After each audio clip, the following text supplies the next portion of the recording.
Good evening, Hungary. Allow me first to apologize for this interruption. I do, like many of you, appreciate the comforts of everyday routine, the security of the familiar, the tranquility of repetition. I enjoy them as much as any bloke. But in the spirit of commemoration, thereby those important events of the past usually associated with someone's death or the end of some awful bloody struggle, a celebration of a nice holiday, I thought we could mark this November the 5th, a day that is sadly no longer remembered, by taking some time out of our daily lives to sit down and have a little chat. There are, of course, those who do not want us to speak. Why?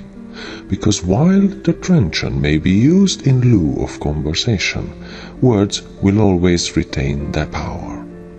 Words offer the means to meaning, and for those who will listen, the enunciation of truth. And the truth is, there is something terribly wrong with this country, isn't there? Cruelty and injustice, intolerance and oppression.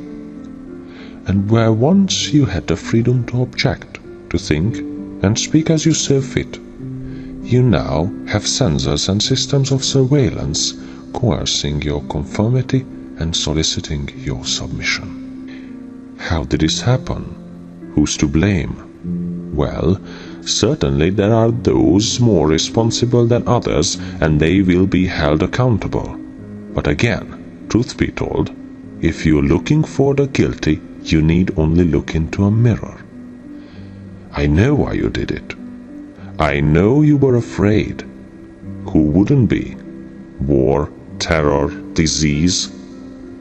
There were a myriad of problems which conspired to corrupt your reason and rob you of your common sense.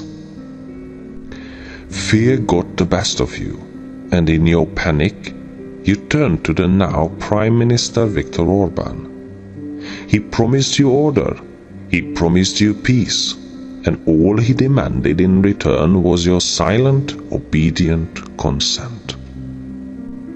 More than 400 years ago, a great citizen wished to embed the 5th of November forever in your memory.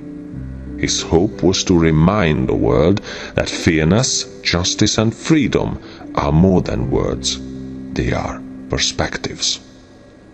So if you've seen nothing, if the crimes of this government remain unknown to you, then I would suggest you allow the 5th of November to pass unmarked.